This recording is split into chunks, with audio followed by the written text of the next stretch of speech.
Hello दोस्तों, आप सबका स्वागत है मेरे चैनल पैनकास्ट में।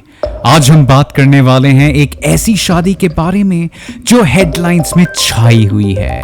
ये शादी है अनंत अंबानी और राधिका मर्चेंट की, जो हुई थी जुलाई 12 से 14 के बीच। चलिए शुरू करते हैं। अनंत अंबानी रिलायंस इंडस्ट्रीज के चेयरमैन मुकेश अंबानी के छोटे बेटे ने अपनी long time girlfriend Radhika Merchant से की। यह शादी इतनी शानदार थी कि इसकी चर्चा हिंदुस्तान और बाहर के देशों में हो रही है।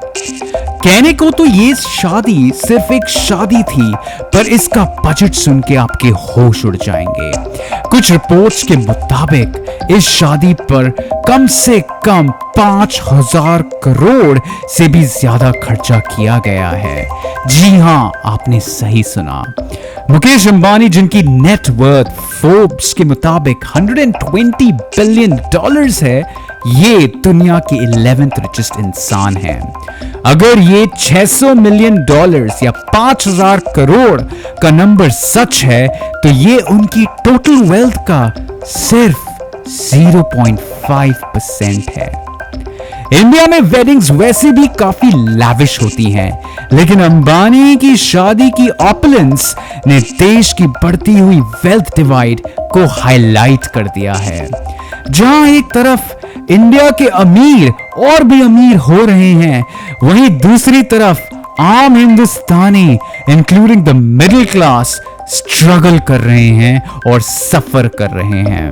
ऑक्सफोर्ड इकोनॉमिक्स की रिपोर्ट के हिसाब से हिंदुस्तान के कंज्यूमर्स की स्पेंडिंग पावर चाइना के कंज्यूमर्स से काफी कम है। इंडिया का middle class majority lower and income spectrum में आता है।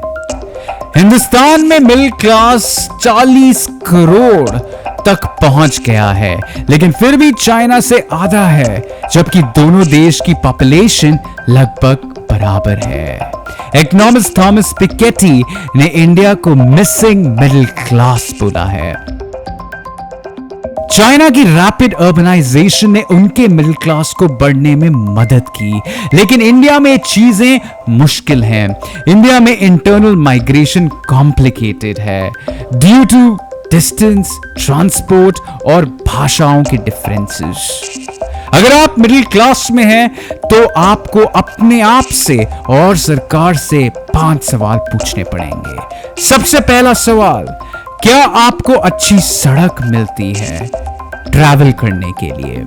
क्या आपको साफ पानी मिलता है पानी पीने के लिए? क्या आपको अच्छे गवर्नमेंट स्कूल्स मिलते हैं अपने बच्चों को पढ़ाई के लिए भेजने के लिए? क्या आपको अच्छे सरकारी हॉस्पिटल्स मिलते हैं आपकी हेल्थ इमरजेंसी के लिए? क्या आपको गवर्नमेंट के हर बेनिफिट का लाभ मिल रहा है या नहीं? ये सवाल आपको पूछने पड़ेंगे, और इन सब सवाल में से किसी भी सवाल का जवाब अगर ना है, तो आपको अपनी आवाज उठानी पड़ेगी। एक तरफ अंबानी की शादी जैसे लाविश सेलिब्रेशंस हो रहे हैं, और दूसरी तरफ आम आदमी भेड़ बकरी की तरह लोकल ट्रेन में सफर कर रहा है और अपने रोज की जिंदगी जी रहा है, struggling to make ends meet. क्या आपको लगता है ऐसे लैविश वेडिंग्स होना चाहिए जब देश में इतनी इनइक्वालिटी है, या फिर ये इंडिविजुअल फ्रीडम का पार्ट है? मेरे पैसे मेरा सेलिब्रेशन। आपके क्या विचार हैं? लेकिन ये वीडियो अंत करने से पहले मैं आपको कुछ बताना चाहता हूं। 2014 में जो भी इंसान 10 लाख रुपए से ज्यादा कमाता था, उसको 20% टैक्सेस देने पड़ते थे। पिछले 10 साल में कुछ भी नहीं बदला है, लेकिन एक चीज की जरूर बढ़ोतरी हुई है, और वो है इन्फ्लेशन। पिछले 10 साल में हर साल इन्फ्लेशन 6% बढ़ा है, जिसका मतलब ये कि वो 10 लाख जो 10 लाख 2014 में थे, उनकी वैल्यू सिर्फ और सिर्फ 5.5 लाख हो चुकी है 2024 में, लेकिन टैक्स रेट बढ़ चुका है। दोस्तों, ये कहानी तो थी अनंत अंबानी और राधिका मर्चेंट की शादी की, लेकिन जो सवाल मैंने उठाए हैं वो मिडिल क्लास लोगों के लिए है। आपको क्या लगता है इस टॉपिक के बारे में?